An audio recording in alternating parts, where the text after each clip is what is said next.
Hello, thank you very much for joining. We have Jacqueline Miller with us today. Hi, Jacqueline. Hi, how are you, Linda? Hi, everyone. Yes, it's I'm me.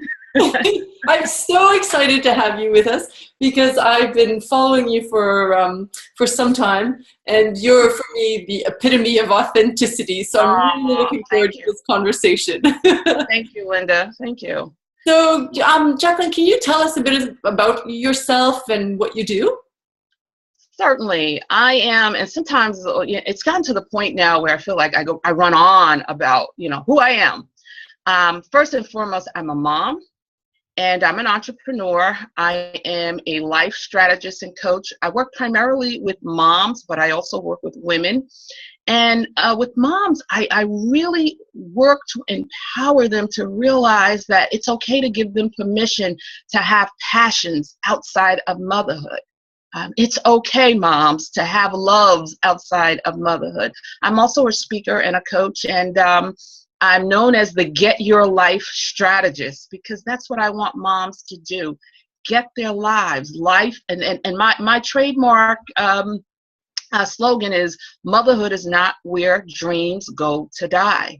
Mhm. And I seriously want women to realize that you don't have to wait to become an empty nester to suddenly say, oh, I have my life back. Reconnect or redefine your pre-mom dreams now while your kids are at home. You can do it. So I'm just loving this journey that I'm on as an entrepreneur. And obviously, I'm very grateful for this opportunity to be here and speak with you and your audience. Yeah, that's awesome. So can you tell us a bit about your journey? So were you like hugely successful and fantastic your whole entire life, or did you have? I wish I could say that. I'm a woman who grew up in Brooklyn, New York, and if there's anybody that's watching and listening to this, know that there are the quote good parts of Brooklyn, and then there are the parts of Brooklyn where it's a struggle. People are struggling just to live day to day. I grew up in a home with parents who were blue collar workers. They migrated here from the South, and I'm one of four children, and we had it rough. There was nothing that came easy to me, but I always knew that there was life outside of my space. I never felt confined to that environment of struggle, even though I grew up with parents who had very limited mindsets about money. And that's one of the things that I work with women to make certain they're not bringing that baggage from childhood into their parenting. Everything with my parents was, we don't have that kind of money. We don't have that kind of money. So I grew up with that mindset thinking everybody else had the money except for us. And Yeah. therefore, I was almost trapped into believing I would never have money until I started working outside of and existing outside of my home life and got into corporate America, went to college and met my husband actually working for a financial firm. How weird is that? A young girl who grew up in a home where money was limited, but I ended up working in one of the top financial firms in the world, and it's there that I met my husband. We dated for several years. We got married. We had the destination wedding. We went off to the Caribbean. We, had the steel band. We only had about 30 friends and family. I mean, it was the ideal wedding right there on the beach. 2 years after we got married, my first son was born. We moved to the suburbs, the house, the picket fence, the 2 cars. Then 5 years later, my second son was born. Life was great until Super Bowl Sunday 2002, when my husband did not wake up. And needless to say, that was a turning point in my life, because here I went from this quote unquote ideal life to now becoming what I refer to as suddenly single. Yeah. A suddenly single mom of 5.5-year-old and a 10.5-year-old, and boys at that. I just literally thought my life was over, because as I would tell my children, and I still tell them, I can be the best mom that I can possibly be, but I can never replace your dad. So just bear with me as I try and get my bearings with this new role. And on top of that, Linda, I was working a very demanding job. I was putting in, 50, 60 hours a week, either at work in my office or, dragging it home. And it was difficult. And I began to neglect myself. Self-care became something that, as many of us do, women and moms, we put it on the back burner. Yeah. And I said, the kids say LOL, meaning laugh out loud. For me, it was, and many other women, it's last on list. Yeah. And that's pretty sad. But life has a way of figuring itself out. And fortunately for me, it did. When my son was leaving for college 2 years ago, actually, I don't know if you've ever had this experience, Linda, of walking past a mirror and then having to walk back and look because that vision in that image in the mirror you don't recognize. That was me. And it scared that daylights out of me because I said, who is this woman? Right.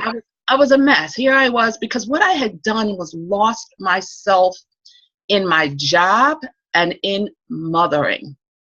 I lost sight of Jacqueline. And I knew that in doing so, I couldn't have been although I tried to convince myself that I had been, I couldn't have been the best mom possible if I wasn't living and showing the world my best self. Yeah. And I wasn't, because I was unfulfilled in my job. I had gotten to a point where it was just a job. Yeah. It was a source of income. I stopped being motivated, by it. And it was at that moment when I said, I need to reconnect with Jacqueline. I need to reconnect with those dreams that Jacqueline had as a little girl. And I'm someone who walked at age of, I was 8 months old when I started walking. Wow.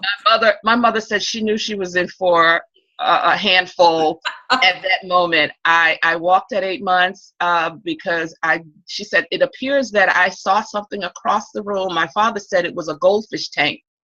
And they had me in a high chair, and I found a way to get out of that high chair to get to that fish tank. And my mom said I barely ever crawled. I literally went from sitting, watching, observing to walking. Wow. And that says a lot about an 8-month-old. And as she said, she knew what she was in for. So I'm just grateful that I was able to get an opportunity to really dig into finding out what my purpose was. And the way that I did that, I actually went to a conference out in California. And I don't know how many of your listeners or may be familiar. Phenomenal woman who I tell her all the time, she changed my life. Motivational speaker Lisa Nichols. She was in the movie The Secret.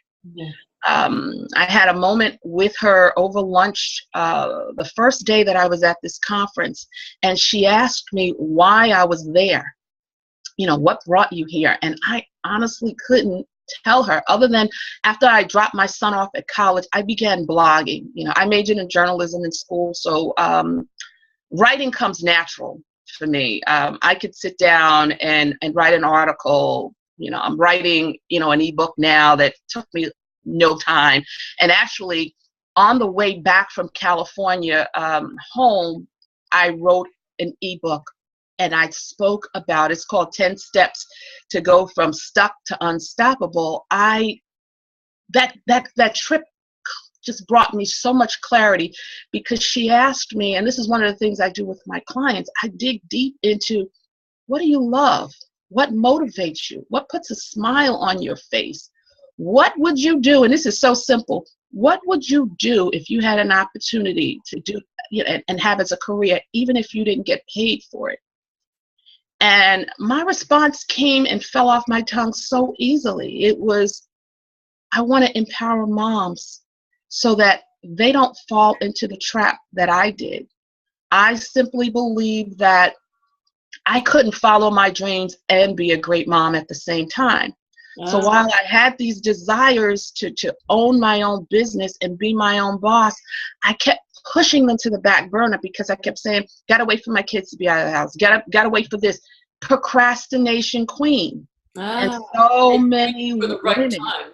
Exactly. We procrastinate. We find excuses. And that's what oftentimes they are. Sometimes it's out of fear. A lot of times it's simply out of a lack of clarity. We don't know what we want. I had a woman, a good friend of mine, who spoke to me via Facebook the other day, and she said, I'm not used to putting myself first. And because I never took the time to figure out what it is I want to do as a woman. Yeah. You know, we tend to not separate as mothers. We tend to forget that we were women without kids at one point. And we get into mothering, and while my children will always be first, there is a way. I don't like to use the word balance because truthfully, I don't believe there is such a thing, because, you know, I envision the juggler.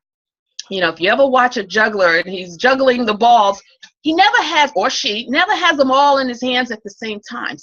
One is up in the air, one is, you know, here. So I like to look at it and view it as healthy harmony, finding that healthy harmony that works in your life. If the laundry doesn't get done today, so what? You spend an hour sitting down at dinner with your children talking about the day.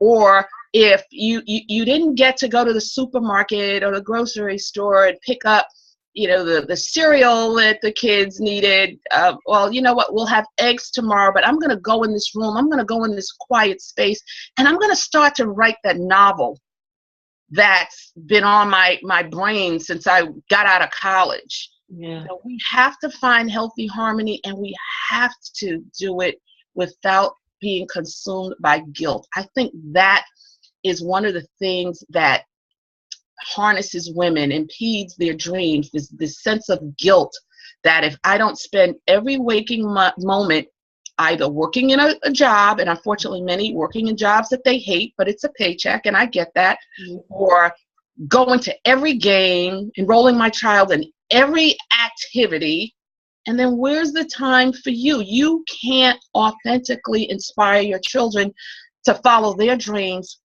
if you aren't doing the same. You're their role model. You're their mirror.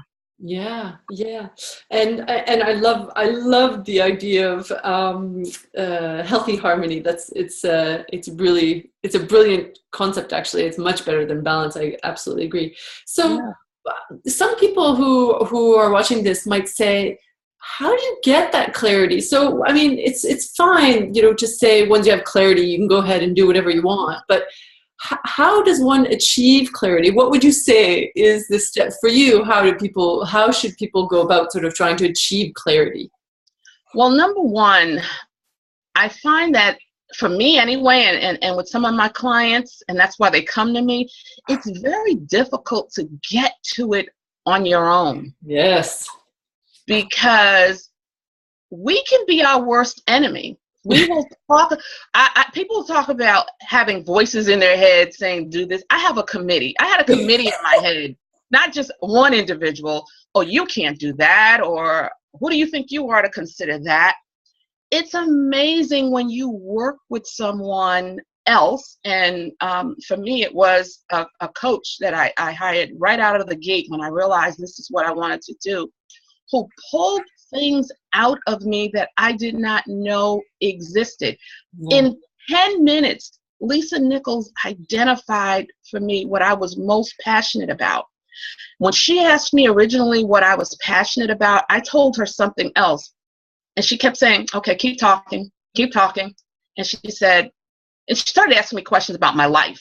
And that's when I started telling her about, you know, my husband, you know, dying, and my mom, and I mean, not my mom, but being a mom and raising my kids, and the things that I had done to make certain that they could never have the life that they had with their dad, but I wanted to at least try and have it so that their life didn't miss a beat on the things that I know they would have had access to.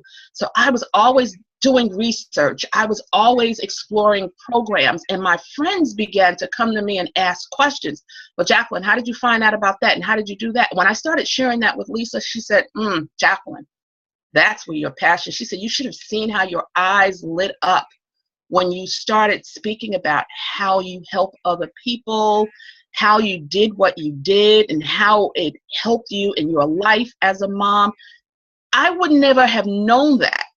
Yeah. And I tried to figure out and get clear on my own. Yeah. So having either an accountability partner or a coach that helps you dig deep to understand, this is where I see the fire. This is what I see you doing. And of course, I could have disagreed with her, but I realized I felt that fire in me as I was speaking to her, and didn't realize it until someone else pointed it out to me. But it does take, and this is very difficult for women, it takes me time. You know, for example, that trip out to California was me time. I did that for me. I decided, yes, I am worthy. I am going to do this for me. And deep down inside, I truly believe I needed to be in her space. There was something about her. I'd been following her. And I said to myself, if I don't get some clarity being in her space and being around the folks that I had gotten to know who also followed her, I don't think I'll ever get it.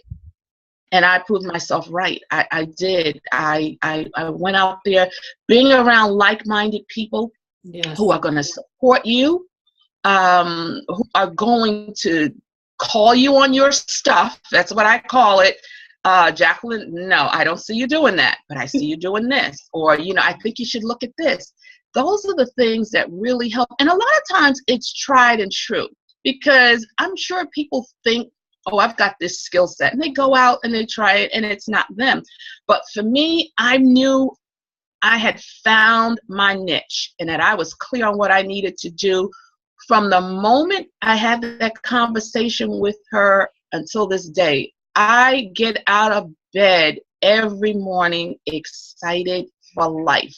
There's awesome. No more of that hitting the snooze button 2 and 3 times.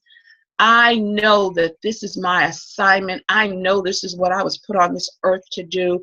I am so clear on it now because of how it makes me feel here and getting the feedback from people. There's just nothing more rewarding than having someone else tell you, you transform my life. You helped me in this regard. And I would have never been able to come to this conclusion on my own. So number one, give yourself permission to even explore the possibilities. I always say, when you find your passion, find out what you're so passionate about, you will find your purpose. And then from there, oh my gosh, the possibilities are endless. And so many people won't take that time or give themselves the permission to do just that, because they're caught up in the day-to-day.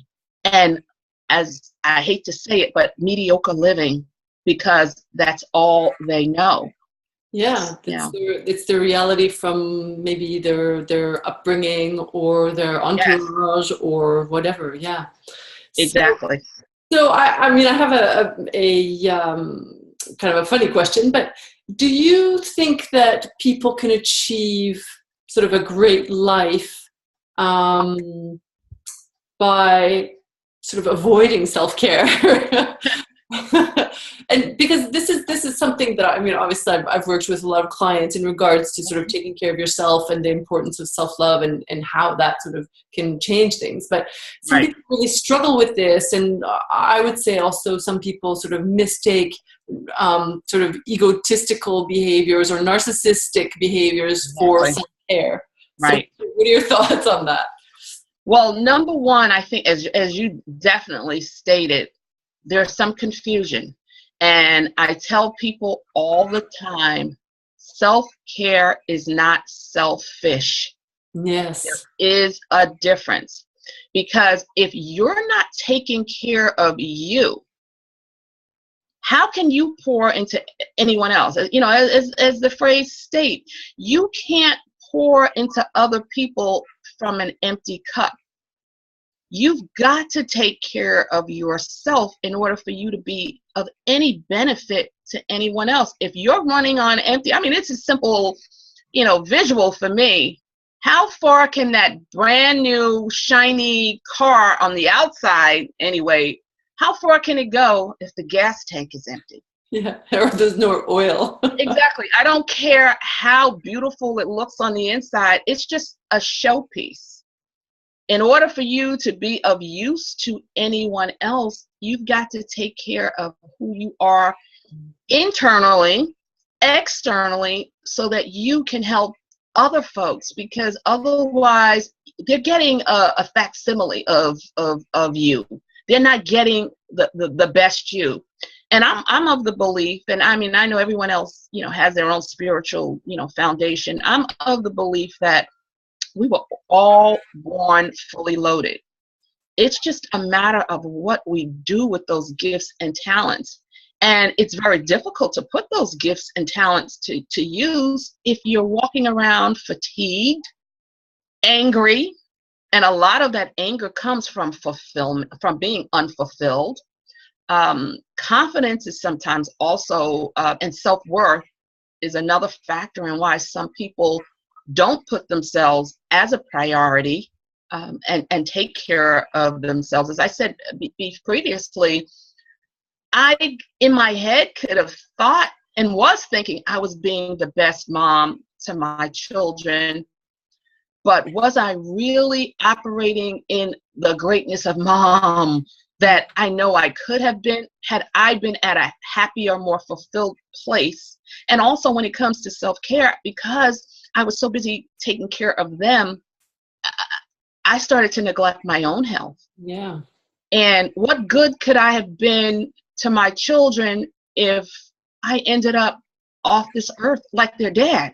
Yeah. There's got to be the separation, and it doesn't come easy for folks and women. I have to say it, especially separating self-care and self-love from selfish. There are some people who, the lines are blurred. I get that. There are narcissists in the world. Yeah. But for most of us, it's this difficulty in separating the fact that it doesn't make you a selfish person because you say, every Tuesday and Thursday from 2 to 3, I'm going to the gym, or I'm going for a walk. I'm going in my mom cave and turn on my Beethoven or whatever music you listen to and light a candle and just be me. Yeah. That's not selfish. Matter of fact, you come out so much more rejuvenated, and then you're in a better position to be of service to other people. Exactly. That's, I mean, it's beautifully said, because it's of such importance to refuel, recharge, and make sure that you have the energy to do what you have to do in life. Exactly. So one of the things that obviously you've done is overcome an enormous amount of adversity. Mm-hmm. So, I mean, is there a tip or something that you can give, or sort of some guidance on how you can go from where you were? And maybe it's about, what you're saying about in your head. And I know that you've talked about getting your own coach, and that really helped. But is there something that happened that really allowed you to go from a place that was probably very, very difficult to where you are today, which is amazing? I think, Linda, there are so many components, at least in my situation. Number one, I tell people, when you come from scarcity, that is such a huge motivation. And when you've come from scarcity and you see what else exists, for me, I chose to have more than to have less, or to just say, average is enough. I was always motivated by more. Self-confidence was something that, for me, and my friends laugh at me when I tell them, I'm actually shy. And they, sure, okay. But there is a shyness to me, because I always, wanted to say to myself, well, if you could do that, Why haven't you been doing it? If that was a possibility, why haven't you been doing it? I was the hindrance. So the tip is to know what you want, believe that you can have it, and be committed to doing the work to make it happen. I just knew for my kids, I wanted to be the best role model for them. I did not want them, as so many kids do, they look outside of their home or their families for role models. I wanted to be the role model for them. I wanted them to say, I'm following my dreams, and guess what? The person who inspired me most was my mom. Yeah, don't tell them what to do. Show them how to do it. Show them what to do it. We are the highlight reel. We are the highlight reel. Our children will follow our actions more than they will follow our words. Yeah, that I know. Yeah, I mean, so the tip is, and as we talked about it, first of all, is getting clarity on what you want, surrounding yourself with like-minded people. Because one of the things I tell folks, sometimes you could be either sleeping with the enemy. Take a look in your circle and see who claps for you when you win. Because not everybody's on team you. Unfortunately, that's a discovery that I've made and so many people have made when they venture into this thing called entrepreneurship, or I'm going to follow my dreams. You have a lot of people that look at you like you're crazy. Oh, just continue working at that job for the 20, 30 years, get your pension and be happy. A lot of people don't get entrepreneurs. What is this follow your dreams stuff? But when you are so passionate about something, and I know I have this independent streak, I'm the child that said, you are not the boss of me, before the phrase became very popular. I always knew at some point in my life I needed to be my own boss, and not just from a standpoint of, oh, I don't want anybody telling me what to do. From a financial standpoint, I wanted to be the person who controlled my purse strings. Yes. I am one thing that I didn't share with you and your audience is I headed up a human resources department in corporate America. So I was the nice woman who welcomed you and hired you and offered you your job, but I was also unfortunately in a position where I had to let go folks. And it's sometimes at the most inopportune times. You know, they're about to buy a house and their job's gone. You know, the wife's about to have a baby and the job's gone. But guess what? My day came as well when my services were no longer needed. And that period of panic, because here I was, a single mom. Oh my God, what am I going to do for finances? I knew from that point on, I was never going to be in a position to allow anyone else to control my income.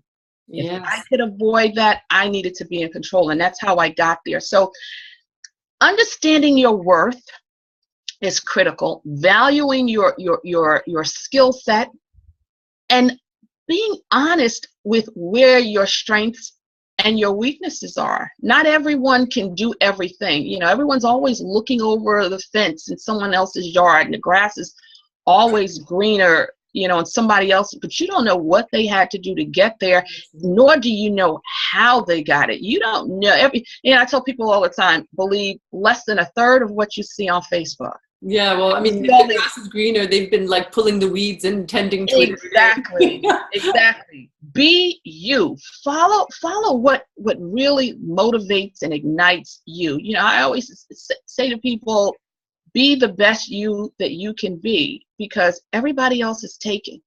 Focus on what your strengths and your weaknesses might be. You know, and if it's a weakness, that doesn't mean you can't pursue that area. It just means you need to get greater skill sets and greater experience in that area. But for me, it's been getting the clarity, surrounding myself with like-minded people who are going to support me, not following the shiny object syndrome. Oh, on Monday I want to do this, and Wednesday I want to do that, and Thursday I want to do, because then you're like the mouse on the wheel. Yeah. Yeah, you may want to try your hand at this or that, and because at one point I definitely, and I still do, but it's not my secondary business. I love working with young girls, particularly young girls who maybe experiencing what I was experiencing growing up, knowing that there was life outside of my immediate area, but no one else seemed to believe it. I had friends who would say to me, "Come on, Jacqueline, we're going out. We're going here today. Where are you going?" And I'd say, "I'm going to school." And they would say, "But you went yesterday." You know, I always knew, oh my gosh, this is not going to be my life. I've got to get out of here. I've got to go. And what really helped me, the first time I left the country, I went to the Caribbean, not by myself, but I went with a friend, but I paid for it with my money.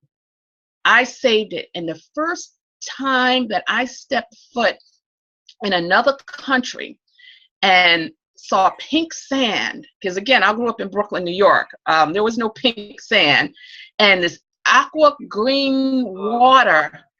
I was bitten by the travel bug, and I said, "This is just the beginning," and it was. It really was, because I got to meet different people, different cultures, and saw what life looked like outside of my neighborhood of struggle. And then I was not only able to come back and have a new appreciation for life, but I was able to tell other people, you really want to go here. Yeah, so it's like you can, exactly. This can happen for you. If it can happen for me, it can happen for you. So it wasn't just, some people, they gather knowledge and experiences and they keep it all buttoned up to themselves. No, I have always been the one to encourage other people. Come on, let's do this. Let's go here. Yeah. But you've got to want it. You've got to want it, Linda, more than anyone else wants it for you. No one can make you do, be, have anything. You've got to truly want it. It's got to be what works for you. Not for me, not for you, but what works for that individual. Yeah, I love that. That's absolutely. And what I love about your story is also about the power of you making the choices for you. Right. It's not about waiting for somebody else to hand it down to you, or somebody knocking on the door and saying, "Here you go. Here's a great life, Jacqueline." No, it's about going out and getting it. And sometimes it works and sometimes it doesn't, but you're still trying. And Exactly. I love the discover and try new things, because you might be surprised. Sometimes it works out and sometimes it doesn't, but it doesn't matter. It's like, just keep on going and trying them. Exactly. I mean, failure, I always say, if you haven't experienced some level of failure in your life, you haven't dreamed big enough. Mm-hmm. And it's not about the fall down. It's about the get up. It's all about, what do you do when you suffer, that failure? What do? For me, get up, dust myself off, and move on. I heard someone say once, I don't fail, I get data. And that's what I look at. If I attempt something and it didn't go the way I wanted, okay, what were my lessons learned? I don't just simply, pick up my toys and go home because of that one failure. Yeah. If you look at some of our most successful people in life and read their stories, they've had some failures, but it's about the get up and as they say, fail forward. Yes. Fail forward, keep going. Absolutely. Oh, yes, absolutely. This is so great. And it's true. I mean, some people really struggle and they feel like a failure is like the end of the world and they don't know how to deal with it. But you're absolutely right. And I always say to my clients, if you believe, whatever you believe is true. Because as human beings, our brain is wired to prove that whatever we believe is true.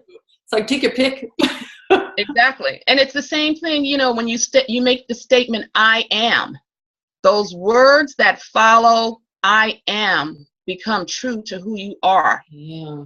I give exercises. I have a Facebook group of moms, and it's, a question that I put out to them in the group. Fill in the blank, I am. Because what follows that is a true reflection on who you think you are and what you think you can become. Yes, I love that. Awesome. Excellent. This has been such a fantastic chat, Jacqueline. I really, really appreciate it. Thank you. Is there a final tip that you might want to share with people to say, maybe they're in a space where they're really stuck and, they're really struggling with, trying to figure out sort of what, the next step is for them to do? Like, so what would you say to that person? What tip would you give them? Well, if anyone follows me on social media, Mogul Mom du Jour, my hashtags are get clear, get committed, get your life, and now I've added back. Yeah. Because we all have a life, but sometimes we put it on the back burner. Get clear on what it is that you truly want out of life, not just what's expected of you, especially as moms. Become the woman that you want to be, not just the mom that you're expected to be. I'm creating a tool. I've already created it, but it's something that I use with women to help them really identify their purpose, because that's a big part yes. of moving forward. When you don't know where to go, you stand still. And that's why there are so many people who are stuck and stagnant.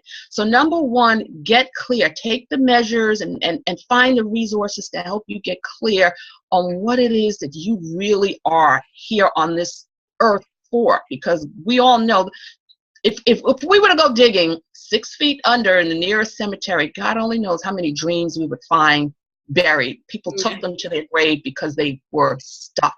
And then once you get that clarity and you understand what you're passionate about, what your purpose, get into action. I hear so many people talking about, I'm going to do this, I'm going to do that. And I'm like, well, you know what? You said that in 2010. Yeah. Get in action. Yeah, and as we already discussed, so what if it doesn't work out the first time? Keep moving. But tribe, and I call it tribe, having people in your space who are going to motivate you, inspire you, encourage you is so critical to you getting unstuck. And one bit of information, don't necessarily rely on family and close friends, because they don't get you in most cases unless they're also going through this phase of their life or have gone through it. They don't get it. One of the things that has helped propel me to this place in the success of my career, my tribe has been transformed. My circle has been transformed, because I don't need people around me telling me what I can't do. I want to be surrounded by people that tell me, you can do this, and how can I help? How can we collaborate? How can I, support you in something, and vice versa. Of course. But getting into action, stop with and folks, I'm broke. It's a money mindset. I'm a true believer. If you want something bad enough, you find a way to make it happen. It drives me nuts when I have women contact me and say, I really want to work with you, but I don't have the money. And then I see them on Facebook the next day, with the $1,000 handbag, or, the dress that, they spent almost as much on. But yet you're stuck, stagnant in your life. You're miserable, but you don't have money to build up self. Yes. To me, that tells me something is out of sync. Your priorities are not there. And are you truly committed to living your best life? Because material wealth just lasts for so long. I mean, I got a ton of stuff in my house that I paid good money for as far as clothing. I wouldn't walk out of my house right now because it's out of style. But at that time, I needed to have it. Yeah. But so many people get stuck in the material things, and they leave self and personal development out of the picture. And that's key to getting in action. And then getting your life, own it. If that's what you want to, whatever it is you've decided is your passion and your purpose, own it. Get that voice out of your head, as I talked about. In my case, it was a committee. Yeah. Detox your life from people who are not supporting you. And as I say repeatedly, watch who claps for you when you win, but also watch and see who doesn't. And if you're a mom, it's so critical that you realize and understand you can be a great mom and follow your dreams. It requires things to be put in place. I have a program called My Journey Back to Me. And one of the things we go through is the whole clarity purpose, understanding your why you do some certain things, how to parent without losing sight of who you are, because you can do it, how to keep that relationship fresh and spicy while you're pursuing your dreams, because the last thing you want is to feel that, or your mate to feel like, oh, I'm not a priority anymore. The family's not a priority anymore. I tell them the best thing you can do as a mom or a woman who's in a relationship, get those folks in your household on your team. Yeah. Show them what's in it for them. And then you've got an unpaid staff of volunteers because they're all excited. Oh, let's help mom. Let's help her do this. Let's leave mom alone tonight and let her go in there and write that book, because when she writes that book, you know, and she goes out there and she starts her business, guess what? That brings more money in here for us. And then we get to go on trips, and we get to show them what's in it for them. And then again, as I said, we are their mirror. They are then now inspired. One of my sons is writing a book because he saw me write 3. Oh yeah, awesome. You know, he says, Mom, you inspire me. But get in action, collaborate with folks, ask for help. That 4-letter word that so many women refuse to put in action. You know, you read stories about, oh, you can't have it all. Women can't have it all. I totally disagree. We can do and have it all, but we generally can't do it all at once, and we certainly cannot do it without help. Yes. I don't get to do all of this without some level of help, whether it be a friend that, you know, does helps me with a task, or going to a spa. You know, my birthday's coming up in July. My friends and family always ask me, what do you want? You know what I want? Spa certificates. Because I can, that's a big part of my me time. Yeah. You know, I may be spending, you know, money on my business, but you can help me by giving me the kinds of gifts that are going to help me. Yeah. So once they get that. So those are the tips that I would say. Get clear, get committed. If this is really what you want, do it. And don't just, you know, people think, well, oh, okay, I want to start my business tomorrow. I'm going to leave my job and get it done. Don't be crazy. I would never tell anyone to just quit your job and go out there and follow your dreams, because guess what? Your bills still have to be paid. One of the things that I'm a proponent of is viewing your current job, and I learned this again from, you know, motivational speaker Lisa Nichols. Let your job be your investor in your breathtaking future. Oh, yeah, nice. You will know when it's your time to leave that job. But in the meantime, let that current job, if you are working, let it be your investor, so that when you do leave, you're not operating from a place of, oh my gosh, I can only follow my dream for 2 months because that's all I saved up for. Yeah. Be prepared to go out there on that skinny branch and live big. And as I say, let the world see what you're working with. You know, your greatness is there. It's just a matter of, are you ready to let the world see it? That's right. I love it. I love it. And I love your, you'll know when it's time to leave, because you'll know when it's time to change. You know when it's time to act. You know when it's time to, you know. And that's the thing, is like, just trust. Right. You know. Exactly. And there will be different signs for different people. There's, you know, a woman in my Facebook group, it became a health issue for her. Yeah. The stress in her job was killing her. So it wasn't as simple as, well, I'm not going to leave until I, you know, accumulate X amount of dollars in the bank.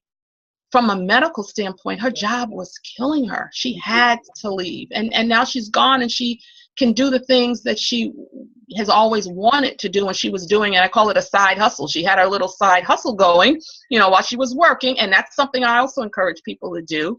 You know, it doesn't mean that you can't have your dream work going on the side while you're working. You just have to be smart about it. And that's one of the things that I teach women. You know, the whole office doesn't need to know you've got a side hustle, because guess what? When it's time to downsize and you're neck and neck with someone else on the skill set level and tenure, and they say, we got to let one person go. Well, you know what? She seems to have another little thing going on the side. She'll be fine. Yeah. You know, everyone doesn't have to know.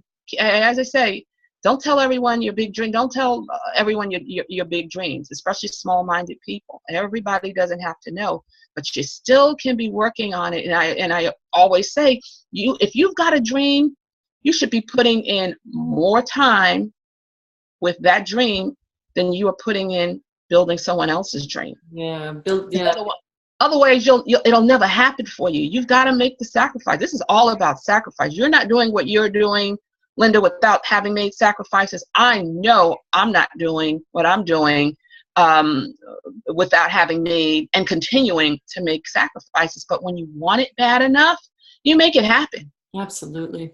Absolutely. Fantastic conversation. Thank you so much. I truly feel blessed to have had this conversation with you. You're an absolute inspiration, not only to your sons, but to everybody who is exposed to your greatness. I truly appreciate this call. Thank you, Linda. It's been a pleasure. And thank you for having me on. One thing that, and again, it goes back to why my friends laugh when I say I'm shy. I love to talk. I love to pour into people and inspire them because, as I said, I'm this girl from Brooklyn, New York, who always, in many cases, felt like the outsider. I'm the girl when everyone else was, joining the dance club. I decided to play violin. I'm the girl who studied Spanish. I didn't become fluent at it, but it wasn't challenging me anymore. So when the opportunity presented itself, I ended up studying Hebrew. So here I am, as you can see, this chocolate girl from Brooklyn, New York, walking around with a violin, studying Hebrew on public buses in Brooklyn, and having people look at me going, what in the heck is this? But I never marched to anyone else's beat. I have always been me, do me. That's, just being me. And so far it has worked for me because I am who I am. As we said, prior to coming on air, authenticity is key. And my grandmother, God rest her soul, she used to say all the time, baby, speak the truth. Because when you tell a lie, you got to keep up with it. Yeah. When you tell the truth is always going to be the truth. You can tell it in a different way, use a different tone, but your truth never changes. A lie changes, and you got to keep up with it. I am who I am. People will love me or they won't, but they can never accuse me of just not being who I am and having this desire to have other people live in their truth and share it. Because as Lisa Nichols said to me, Jacqueline, your testimony will help benefit someone else's life. Your story will benefit someone. I was holding on. I was being selfish by not going out into the world and sharing my story of being in a place where odds were against me, being a woman who had the six-figure job in the corner office and traveled, and odds were against me. But I'm here to show the world that when you want something bad enough, you can make it happen. I absolutely agree, because I was there as well, and there are a whole bunch of naysayers saying, "God, get yourself a real job." Yeah, a real job. Define real job. Miserable, having someone else tell you when you can take vacation, or questioning when you take a sick day. That's a real job. That's happiness. We only go around this life once. I intend to ride it until the wheels fall off with a smile on my face most of the time. It's not easy, but I'd rather be doing this with Jacqueline at the wheel than someone else. Right on. Awesome. Thank you so much for this conversation. It's been brilliant. Thank you so much. I so appreciate it. And yes, thank you. Oh, you're welcome. You're so welcome. Thank you for having me. Have a great day. Thank you, Linda. You do the same. Thanks. Bye-bye.